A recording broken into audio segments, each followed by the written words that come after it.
Welcome to the Battle Buddy Podcast with Keith McKeever. Hey, welcome back to the Battle Buddy Podcast. I got Michael Thomas with me today, and today we're going to talk about his nonprofit and the things that he's doing. But first, Michael, welcome to the show. Hey, appreciate you having me, Keith. I'm super glad that you're here because I love to highlight the good things that people are doing in the veteran community from a nonprofit standpoint. And I'm really excited to learn more about what you're doing and some of your initiatives. But first of all, tell us a little bit about your story. You know, what got you in the military? Why'd you join? What'd you do? Those kind of things. Well, it's sort of a twofold. I mean, originally my family, I had a lot of Army family members and Marine family members. So it was either get my butt kicked as a Marine or get my butt kicked as in the Army. So it really didn't matter which branch I went. It just choose wisely, right? It just mattered what the conversation at the table was going to be. I went through ROTC in high school, and I was really priming myself to go to the military. And I decided, like, after ROTC, I was like, nah, I'm not really interested. 9/11 hits. 9/11 hits, and I was going into New York at the time, going to the World Trade Loop because I would go as a kid and go sit in the financial district because I'd love to see the powerful guys sitting out there. And it was sort of like people watching for me. And so I would go out there and I just look at these powerful guys just doing whatever. And that day I was going in, the trade loop collapsed. Our train got stopped. We got sent back home. I got back to the house and I saw the first tower come down. 2 days later, I was on ground zero with a buddy of mine, went in on his truck as a first responder, was on a bucket brigade. Stayed down there for 3 months. At the end of that 3 months, doing search and rescue and feeding people and making sure things were going. A year later, I decided in October 23rd that I was going to go into the Army. I went into the Army, served 10 years or 10 and a half. They don't count the half, though, but 10 and a half years. I was blown up twice, 5 deployments.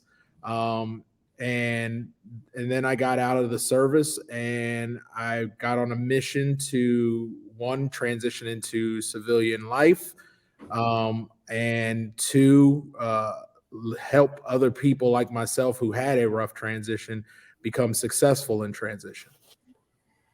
Yeah, I know that's the transition. It seems like everybody I talk to, either it goes way smoother than they expected or they hit all kinds of road bumps. So was there anything in particular that, that was a big bump in the road for you? Well, I think the significance of taking off the uniform for the first time, I went back in the service. The first time I took off the uniform was, I believe, in 2007. And I left service and I was like, I finished my time. I'm ready to go. They took my ID, put a boot in my butt and said it was great. Have a nice day.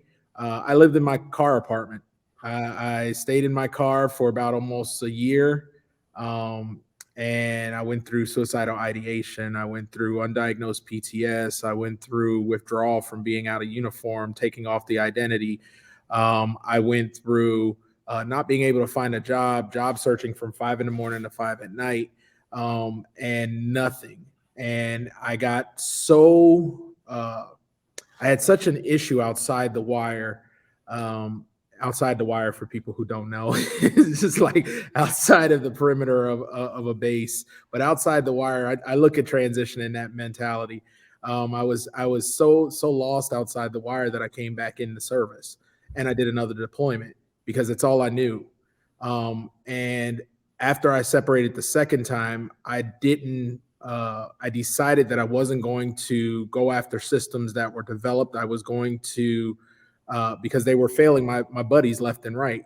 You know, the systems would say, hey, come to us, and they would put them in a warehouse. They put them in a manufacturing plant. People with herniated discs in their back and bad shoulders, and they would say, you're a soldier, you have you work hard, you're on time, you're dressed well, you know what you're doing. And we became sort of like the machine that kept the manufacturing world running. And I just said I didn't want that. I had marketable skills from being in comms in the military after being reclassed. I had marketable skills, and I wanted to use them. And so that transition period was the catalyst for the organization I've built, the mindset that I have now moving forward, and that's just it. I mean, that's the catalyst for the change. Yeah, that's really something a lot of vets need to realize is they don't have to get out and go into a factory setting or any kind of job, right? There's a whole new world opening up for you. You don't have to be funneled into this one job, standing on your feet, working for hours upon end. Because let's just face it, I think all of us come out a little broken physically in some way, shape, or form. Mentally, maybe in others, but it's not suitable for everybody. I know I personally, I standing on my feet for 12 hours a day, putting things together is not a job I would find any satisfaction in. And at the end of the day, it's what can you physically do? What can you mentally do? And what gives you some sort of gainful employment, right? There's work shouldn't be super enjoyable, but it shouldn't piss you off and make you angry to do it either. Well, I think we're probably I like to say veterans are the most apt at taking a beating, right? Like we go to any work environment and be like, yep, cool, Roger, north, south, yep, and just keep driving on. The problem we have is that when transition veterans have that approach, they never grow. And when they never grow, they get stuck into a mindset that being an employee is perfect for. We never teach them to turn into entrepreneurs. We never teach them the transition mindset. We never teach them that their identity that was taken off with that uniform does not dictate their identity outside the wire. They are still the same person. They have the same skills, the same value add. But corporate America has a lot of learning to do in order to learn how to ingest and to bring in veterans into their culture, and how to handle veterans in that same culture. But us as veterans, we have a lot of things to learn about corporate environment. We need to learn emotional intelligence, because I don't know about you, but when I first came out, I was knife handing everybody, and you're an idiot, you're a dummy, and as a senior NCO coming out, that was my go-to. Like, hey, get over there, get your head out of 4 point of contact. Think third and fourth effect. And when we go into the corporate space, there's a lot of culture shift that we're not prepared for, and that's why here in Ohio we have we have veterans that are turning over in roles every 7 months. And that's a big no-go. You can't sustain a family, you can't sustain a livelihood changing your job every 7 months, and no one takes you seriously. Yeah, the more of a track record you get on that, and you go into that next job interview, or your resume sits on an HR person's desk, they'll be like, man, every 6 months or every year, this guy's changing jobs. They're not going to be here long term, so why would I invest in this person? And I don't know if I'm going off a little bit off the beaten trail with this, but I mean, I have had Joes that just be real on this. Like I had a Joe that went in the country, took a life, man. And it was the first life he ever took. He never recovered from that. And he got a BCD coming out of the military. That's a bad conduct discharge for those who don't know.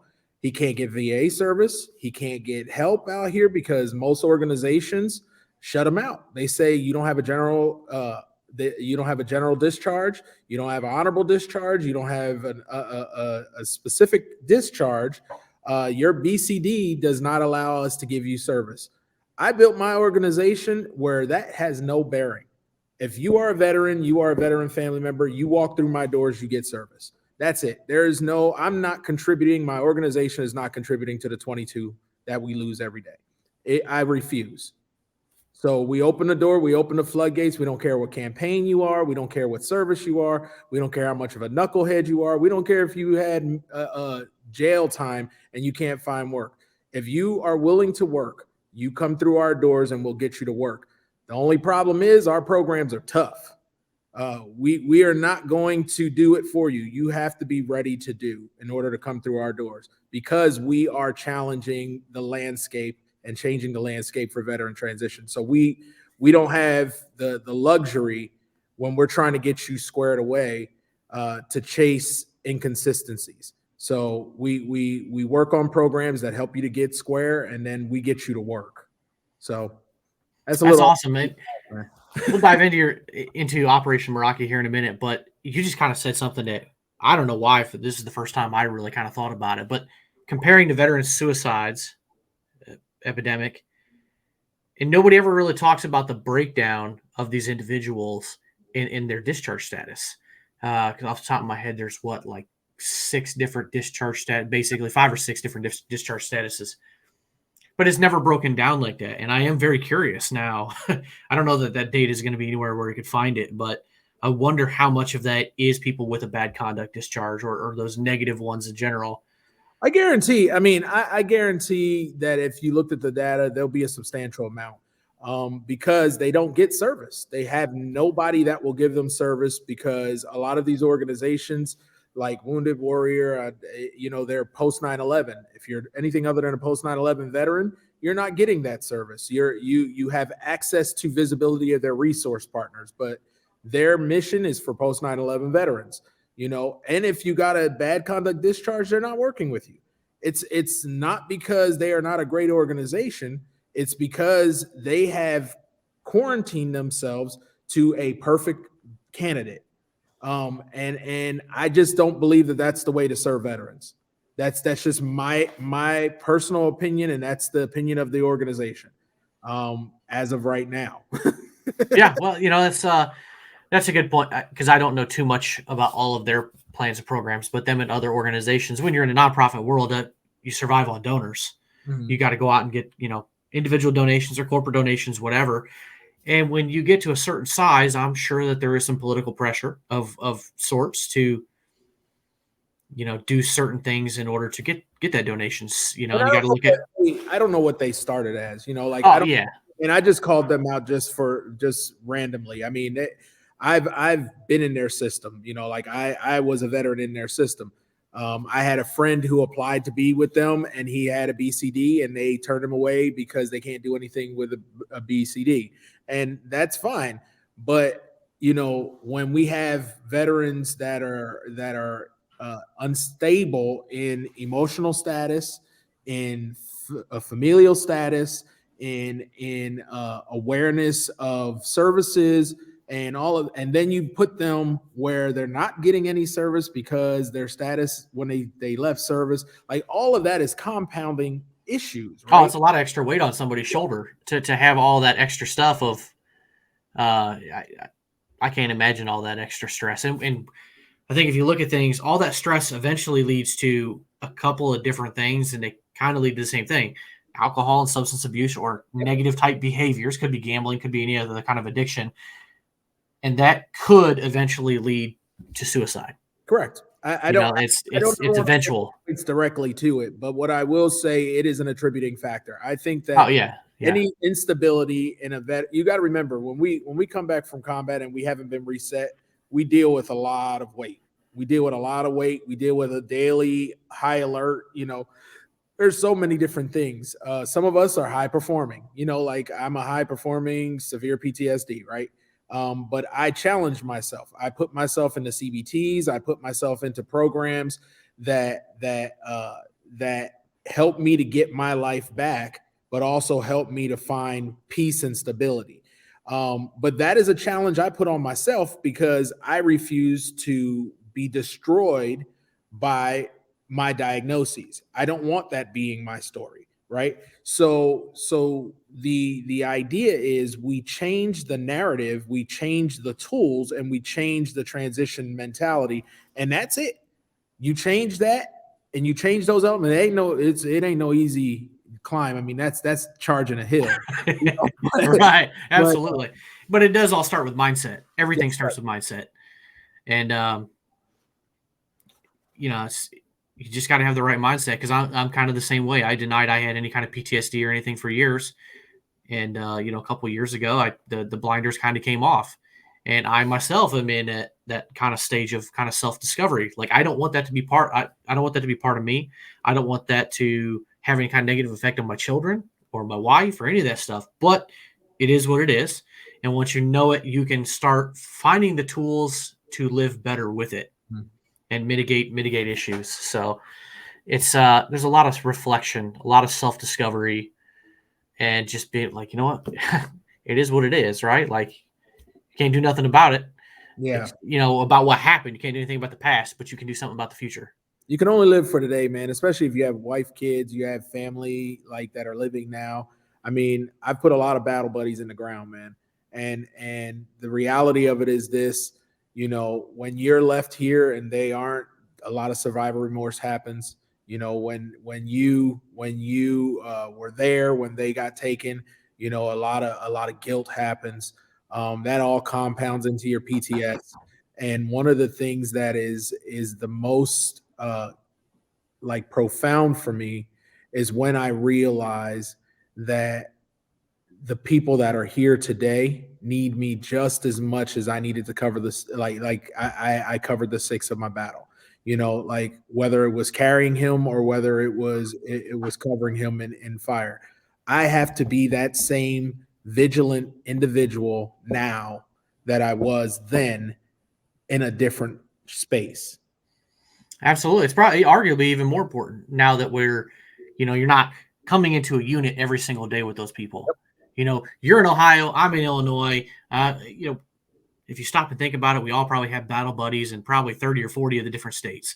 We got friends everywhere.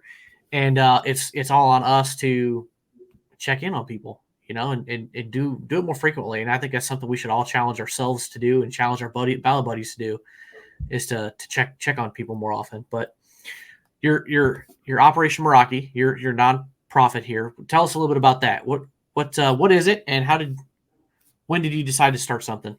So we're a nonprofit that's I don't say my mission a lot. Okay. I have a tagline that I use when I talk about us, and it is simply this: Operation Meraki is a nonprofit that is focused on changing the landscape for veteran transition for them and their families.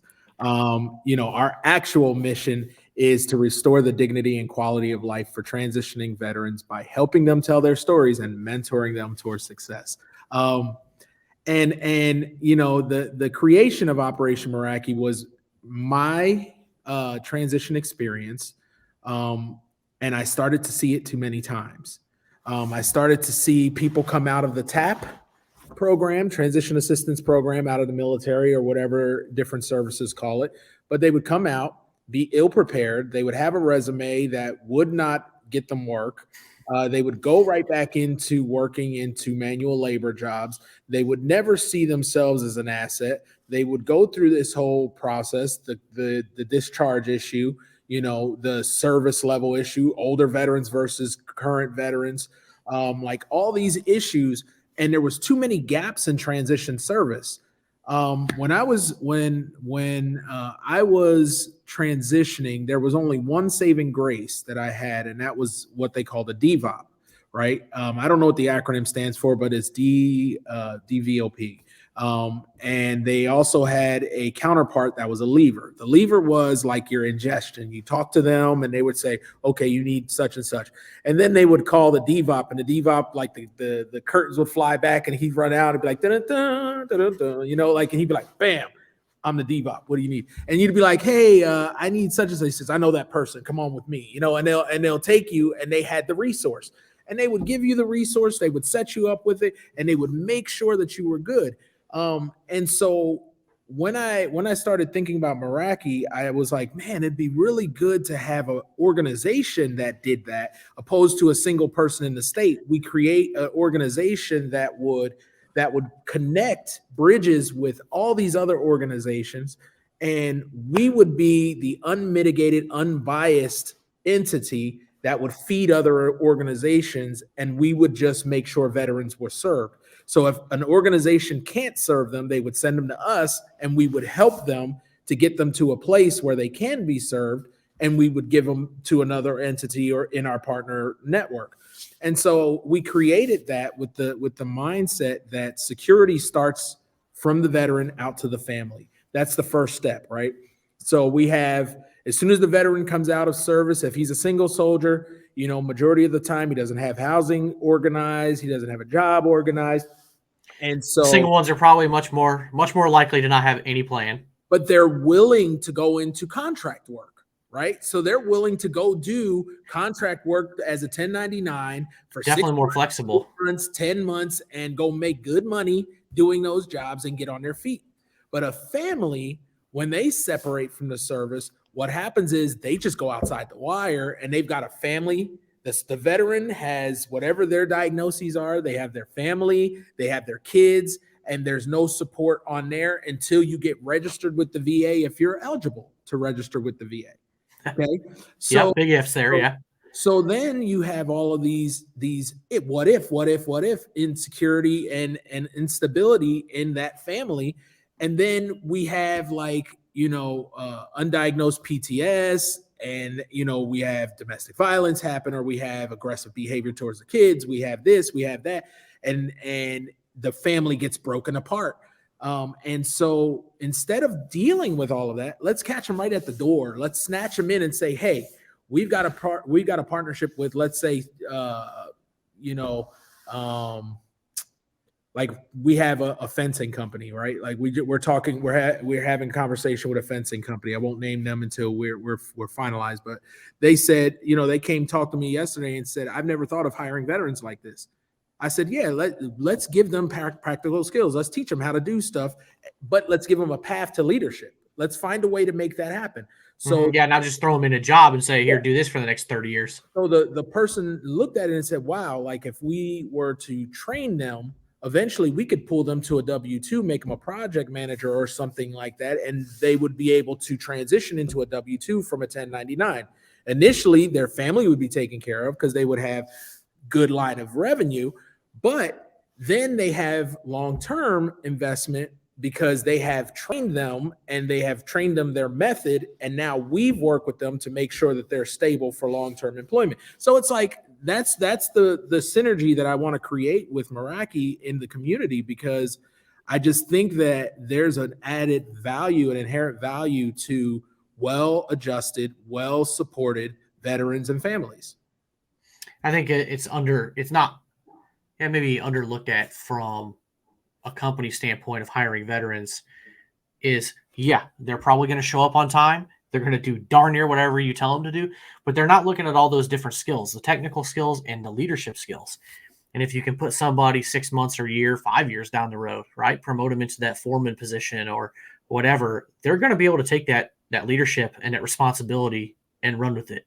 So what I do with interviewing, like when I talk to like new employers, I go, I remember this is my face, so I'm going to give it away. So now I have to do something different. I'm like, I remember when I was in the desert, and someone brought me a cook, a transpo guy, a logistician, and an IT guy, and said, build a comms team. You got 2 weeks. Make them proficient and get ready to go on mission. Okay. And I said, cool. So I look at the cook and I say, all right, the cook is a good customer facing person. Let's make him help desk. This IT guy can get him spun up on IT help desk stuff. He's really good customer centric. Let's put him there. I said, I've got this transportation and logistician. Great. Let's put them together because we'll never lose anything on a hand receipt, and we'll know how to pack everything up so that we can get stuff log packed onto site and move things around. Great. So now we get them together. Oh, but they're also going to have to be, quality IT people. So let's get them cross hip pocket training, right? Let's create hip pocket training for them so that they can learn on the job, because they don't have to learn how to be a logistician or a truck driver, right? So we teach them what they need, and in 2 weeks we're on mission, right? And so those are values that we as people who have served in the uniformed services, that is something that we have that a lot of corporations could benefit from, right? Because there's a lot of people who don't work well together, and they go, I don't work well with that person. I don't want it. And the bad part about it is corporate America goes, great, keep doing it. You want your job? Figure it out. For us, it's like, figure it out. Cool, I got something. and we have creative capability. We understand that transitional thought process, that team building thought process. We also understand leadership. We're taught, participating, delegating, and dictating leadership, and how to discern the three, and how to be a good leader, and how, you also get taught how to be. Well, you don't get taught, but you learn a lot of valuable lessons in bad leadership. you learn a lot about in bad leadership. Yeah, but the ultimate is we come into the workforce with a ton of skill sets that never get tapped into because the employer doesn't understand the veteran employee as well as they could. And so that's it. I mean, we're charging that hill. We're right now trying to get all of our programs certified through the Ohio Department of Veteran Services. So we're getting our programs vetted right now, and once they do, they'll be available for any service to send their veterans to us. And so we'll be listed statewide as a certified organization or certified programs, and we will be doing that process as we build our national entity. So that's awesome. Yeah, I got the first one done, right?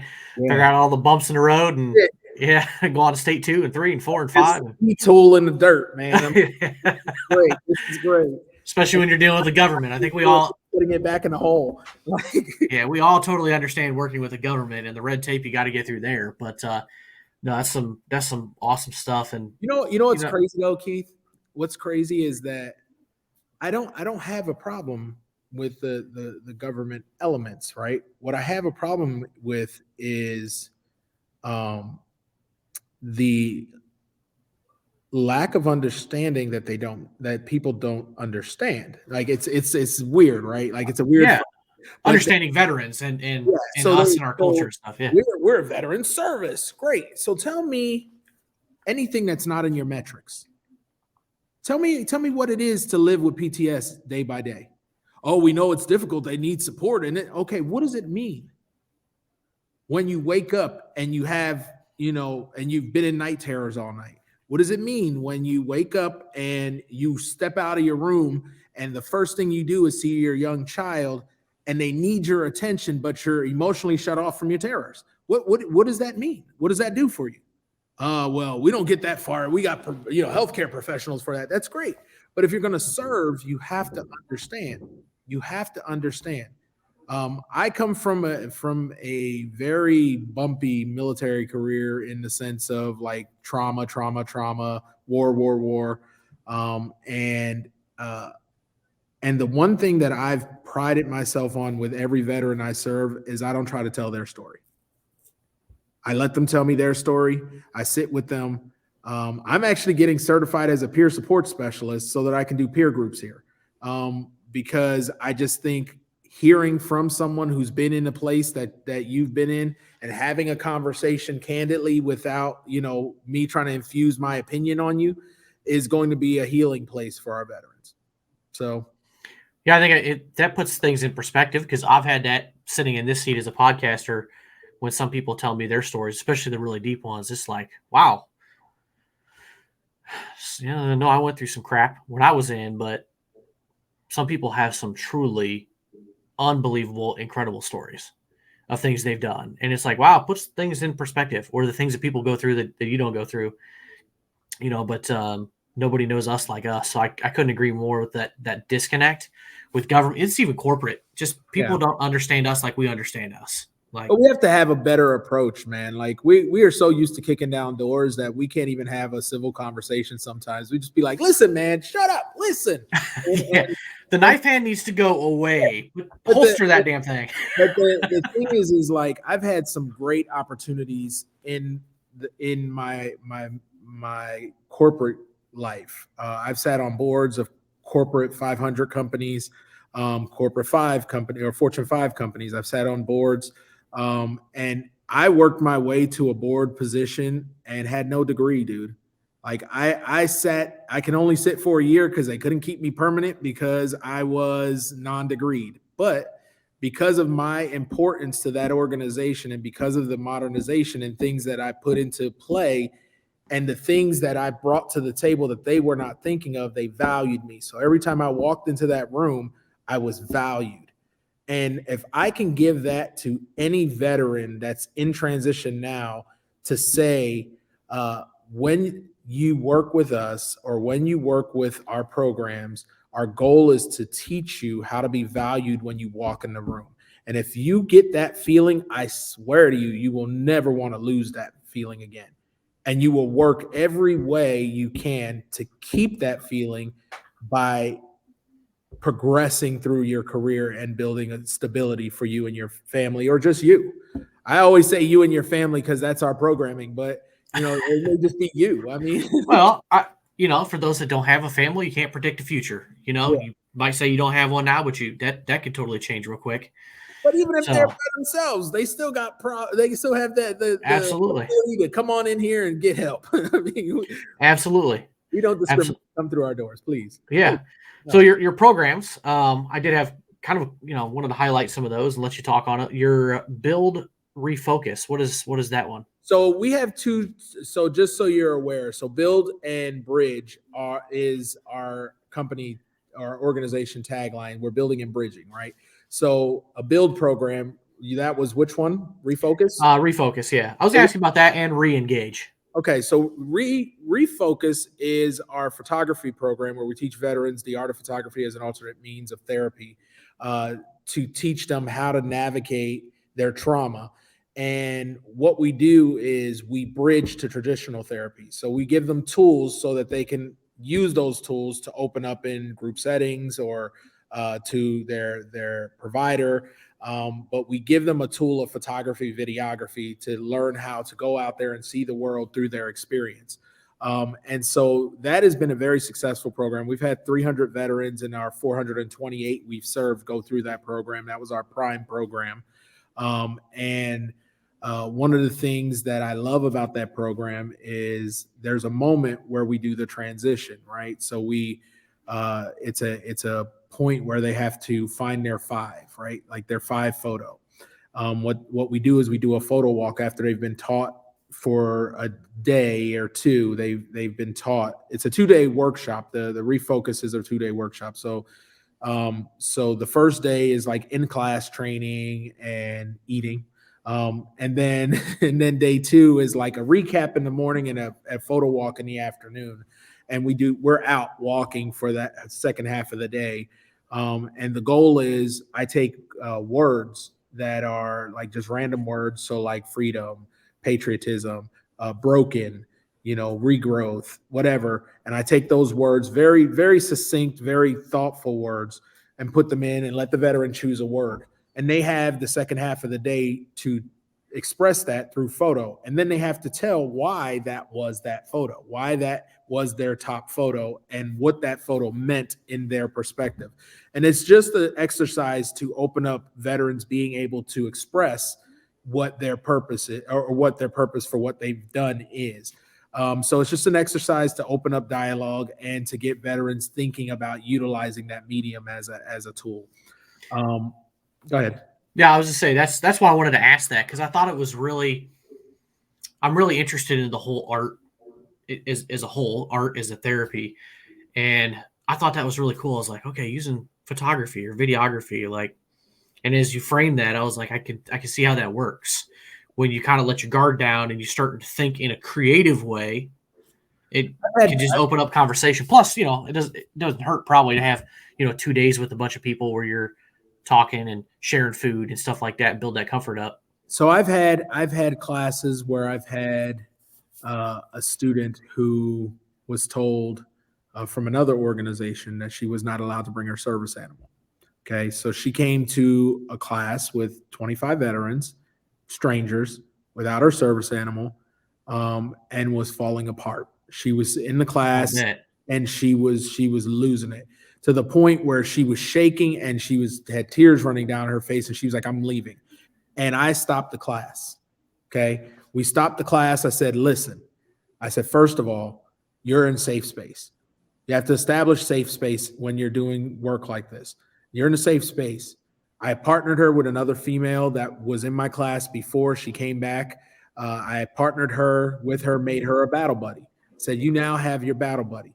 Anything you need to learn, she's already been through the class. She can help you.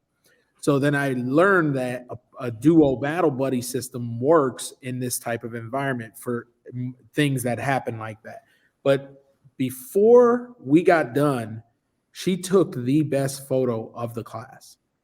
And she walked out of there like, I can't believe I stayed. I'm so happy I did.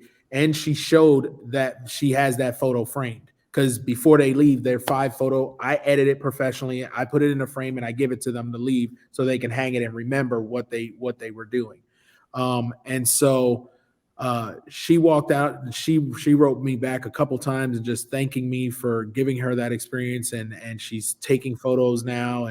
And it's those moments that we have where we see a light in somewhere that people believe stays dark, that we realize our mission to continue to move and to help people tell their stories and move them towards success. And so that's the Refocus program. It's a great program. Guardians that is on there is a byproduct of that. I used to hear stories in the classroom, and Guardians Never Forget is a documentary program that captures veteran stories, and we tell them. If you go on the Guardians Facebook page, you can see a video of Mr. Deal. He's a 98-year, well, I think he may be 99 now, but he was a World War II veteran who jumped into Normandy D-Day +2. So he's got a great story. He talks about going to Battle of the Bulge, getting people from the concentration camp in Auschwitz. I mean, like, he goes through a whole gamut. It's 12 minutes worth of your time. And so that became another passion project out of that. And it was really good. Re-engage was the other program you asked me about. And that is our workforce development program. So that program is what has gotten us really recognized as an organization, because we go to people and we challenge their mindset. We challenge their thought process that they've got it all together when it comes to veterans. We plant little pieces of information in their head that they go, oh, wow, I didn't think about that. We also teach in that we have a 8-week course, and that 8 weeks, I don't have my layout in front of me, but the 8 weeks goes through, we partnered with Franklin Covey. Okay, so Franklin Covey's our partner. And in that, we created a course. We went through all their courseware and we pulled out things that we realized were deficient in our soldiers coming out of, or our transitioning veterans. So we pulled all of those courseware, and then we created a 7-week program that incorporates timeliness. It incorporates emotional intelligence. It incorporates, writing for effect. It incorporates team building, communication, and all these skills that, when put into a veteran, will make them 10 times more marketable. Then we go into week 8, where what we're doing is we're going from the program, we framed it as Scout to Pathfinder. So Scout in the Army is someone that goes out, surveys enemy, and they're non-engaging. They're just gathering data, and they're coming back to the fold, and they're giving that information out.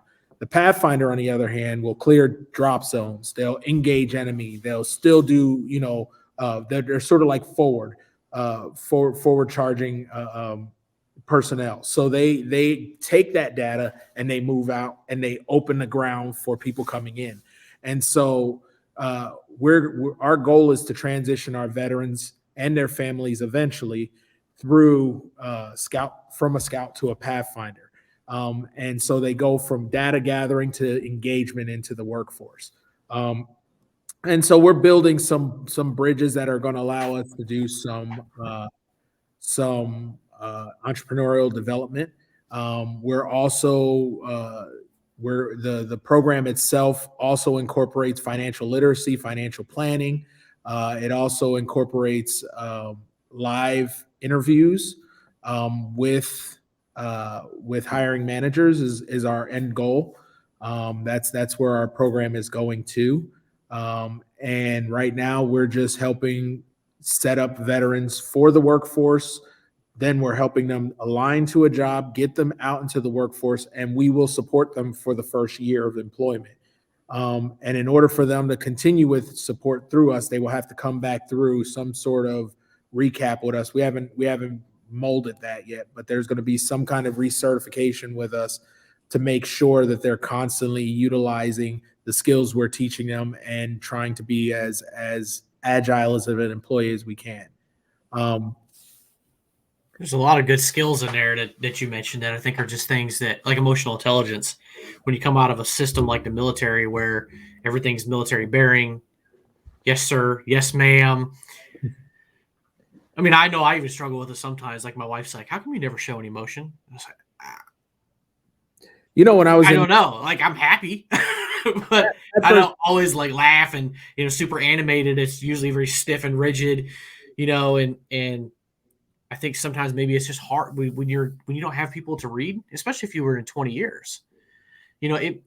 Everybody is like stone faced in front of you. It's going to be hard to really learn how to read people's body language and stuff. And so just learning some of that stuff is important. It's a different conversation, though. I mean, like you're talking uniform versus out of uniform. I mean, the corporate space is top down, right? And so is the Army, but the military, but there's little sects, right? Like you get your E4 Mafia, right? Like you get your NCO posse, right? Yeah. Like you guys all still normalize in your group, but when it comes to cross-pollination, where a junior is addressing a senior, like all of a sudden there's this breakdown of comms. Like there's like, shut up, do what I tell you, get it done. When you become leadership and you're in the civilian world, you can't be like, hey, shut up, get it done. I mean, you can in construction, but in any other job, you're not going to be able to be like, hey, you idiot, like get your stuff and get, Yeah, in a vast majority of work settings, that's not going to fly. Yeah, so understanding, okay, I have to be more mindful of this person. I have to understand them a little better. I have to understand their needs better, and make a better appeal to them. You still use your professionalism. It's just you frame it differently. So, I mean, ultimately, my thought is, a veteran doesn't need to be taught to be a civilian. They just need a new mission. Keep their professionalism, keep their candor, keep their ability to complete the mission, do the job, but give them a new scope. And once you do that, their mind just locks in, dude. It's amazing to see the lights go on and they go, oh, senior leadership is like brass in the military. Like, yes. Mid leadership is like senior NCOs. Yes. Management is like our E4 or E5, E6s. Yes.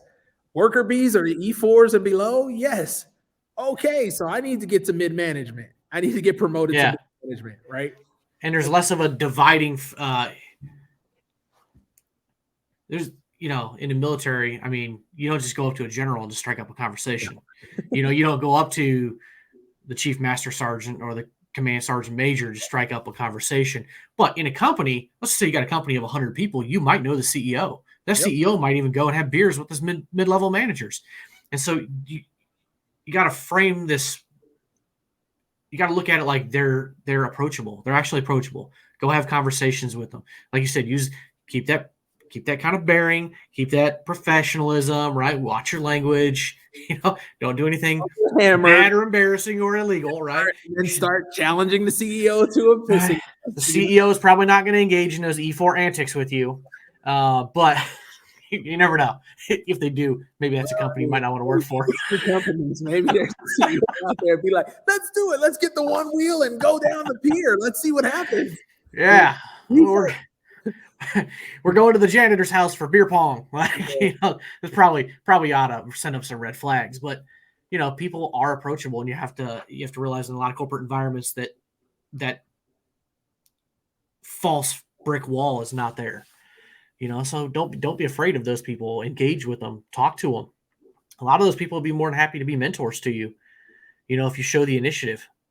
There's If you don't mind, Keith, I'd like to talk a little bit about one more program. Oh, absolutely. Yeah, go ahead. So there's one more program that I just recently put into play, and it's Reset.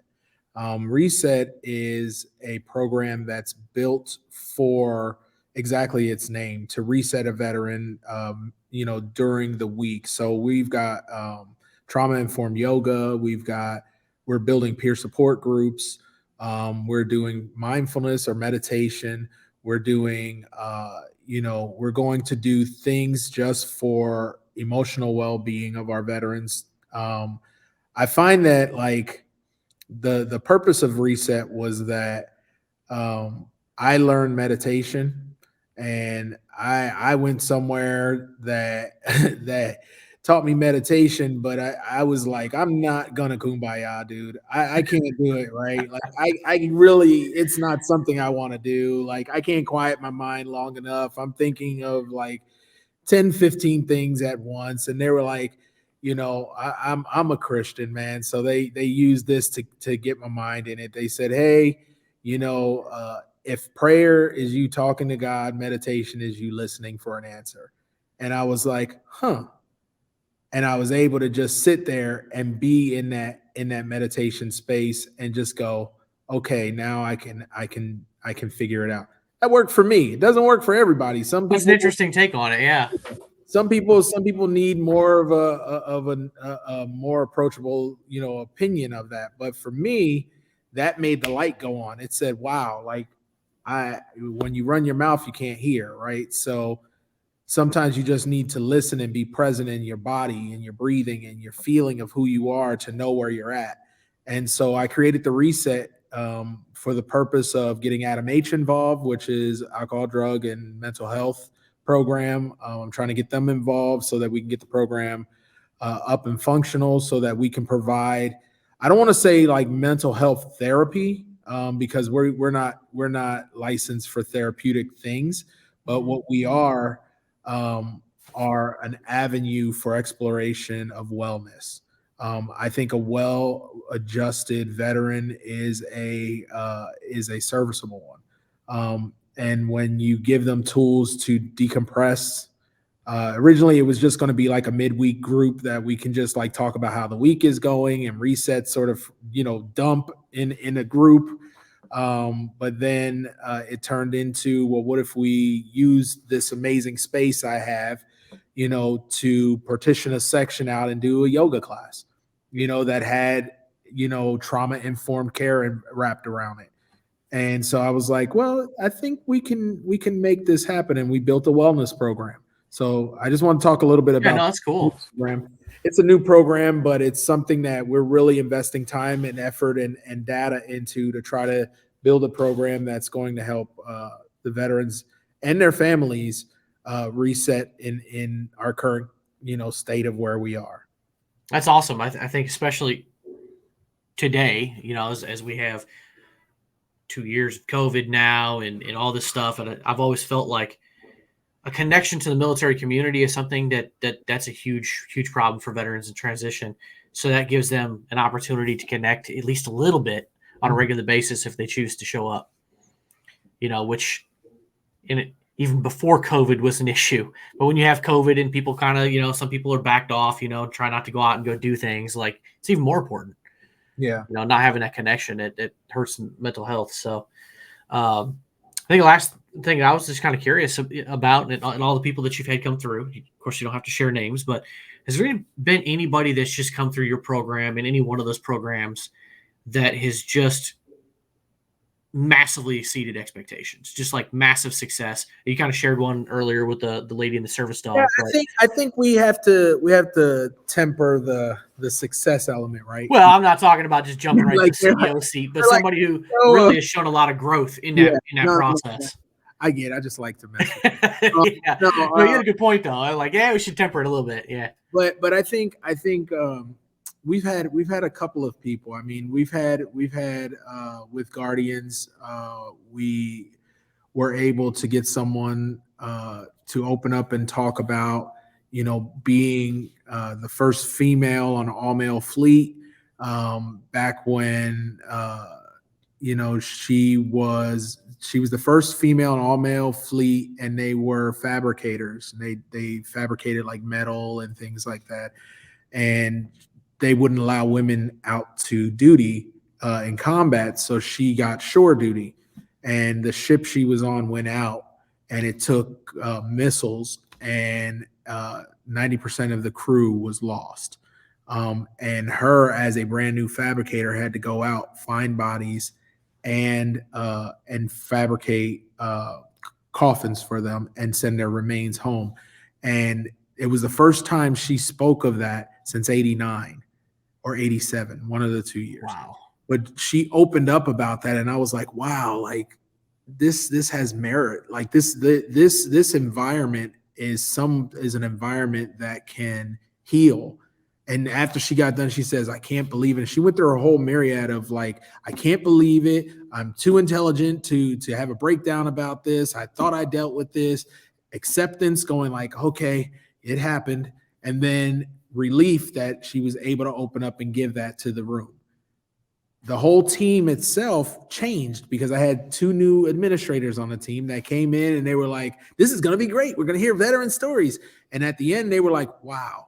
Their whole perspective changed and shifted. And we were able as a team to go, this is weight. This is something we have to be responsible over. So for me, the success in that point was that my team understood the magnitude of what we were charged to deal with. And they made an adjustment mentally, emotionally, and we were there for that veteran. And that's just one of many stories that came out of Guardians. And as far as the workforce development, I think we are doing the program in bits right now because we're trying to get funding to get the program done. But we're doing like resume writing and performance-based interviewing and preparation for employment and things out of the curriculum that we can onesie twosie. And we've had a veteran that just got hired 2 weeks ago for Apple. And he's going to start at Apple, and we're going to support him through Apple. And our hope is that his hire in Apple will allow us a link into Apple, which will allow us to open a dialogue with them and see if we can create some really, and this is Apple corporate, this is not Apple store. So right, yeah, I figured that'd like, be I say incredible. Apple, people are like in Easton Mall, like no, like in California, dude. So, but yeah, I mean, I'm partnering with a lot of different organizations that are doing some amazing work with transition, and we're all sort of hive minding and really trying to break the gate down for our veterans and families. And that's all. I mean, if that's all my legacy is left, is that I've opened the door for as many veterans as I can till I was gone from this earth, then I'm satisfied. Well, there's no doubt about it. Just little things like resume help. I mean, you never know what that compound effect is eventually going to look like. It takes somebody from getting a job that doesn't mean anything, that pays a minimum wage. Maybe they go get a job that makes $25 an hour, $30 an hour, or some salary position with great benefits to take care of their family. That can not only set up that family, set them up for potential retirement at some point in time, to generational wealth for some people. Yeah. So it's a huge compound impact, potential compound impact. And that's my ultimate, altruistic goal, man, is just to teach people that there's still value in them. I think we are at a point where morale is low in the country. I think we're at a point where anything good is needed. But I also think that we have a challenged demographic when it comes to veterans, because there's a lot of things that I don't know, man. I feel like people make light sometimes of the veteran experience, and they feel as though veterans are taking advantage of systems and things like that when they fight for their rights day in and day out. And I think that it's very important for any service provider, anybody that is doing the work, to understand that your opinion of the situation means absolutely nothing to the validity and accuracy of the situation. And so get yourself out of the way, look at the data, look at the people, connect to the people, and make the change. And I couldn't agree more with all that. There's a lot of work to do. Because each generation of veterans, has unique challenges right now. We're losing the World War II guys that, unfortunately, a lot of them are going to be gone. We're going to be down to virtually none left in just a couple of years. And Korean War is right on their tail, and they've got issues of needing to go into long-term care facilities and stuff like that. And Vietnam guys behind them have a lot of physical and mental issues, and they're, have just kind of entered that retirement stage. They'll be right on their heels. And in our generation, honestly, I'm trying to remember what it's.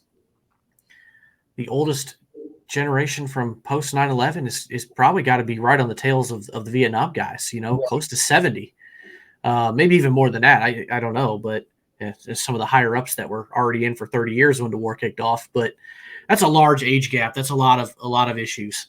And I mean, we were in war for 20 years in Afghanistan, and what, 8 years in Iraq. So that's a lot of people. That's a lot of war. And I think there's a lot of time that's gone by too. I really firmly believe that more time goes by, the more people have forgotten.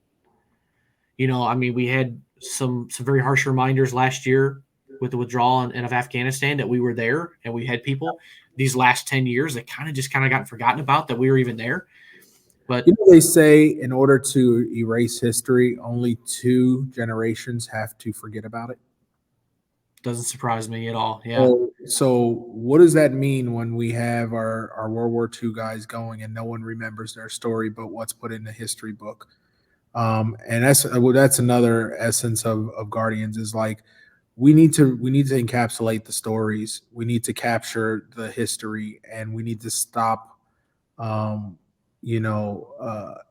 allowing the history of our brothers and sisters disappear with generational gap of people who don't care to keep the story. And so I don't know, man, don't get me down that path. Yeah.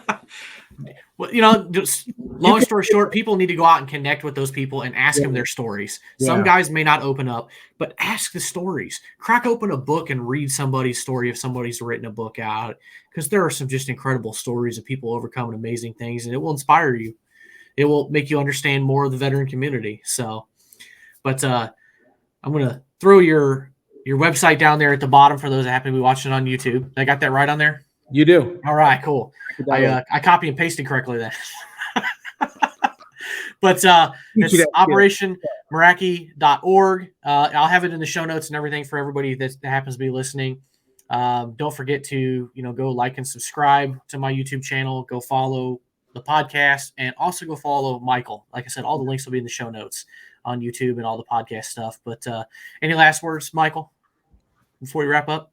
Stay engaged, and don't be afraid to ask the person sitting next to you if they're okay. We lose too many veterans day by day. If you have family members that are veterans, please make sure to check on their wellness, especially in this pandemic of separation. Be mindful that the people that you love still need love. That's about it. I mean, just stay engaged with us. There's a lot of things coming down the pipeline, and we're excited to, meet and get to know as many of you as possible. Don't feel free to reach out to us. Absolutely. So there's your challenge, everybody. Reach out to them. Get the help that you need. Overarching kind of theme there is reach out to your battle buddies. Reach out to the support people. If Michael doesn't have the answer, maybe I do. Maybe somebody else we know does. We'll find somebody to get you the answers. So once again, Michael, I appreciate you. Appreciate you stopping by the show and highlighting what you guys do. I appreciate you having me. Looking forward to seeing what you guys roll out in the future. Yeah, we're looking forward to talking to you again. All right, sounds good.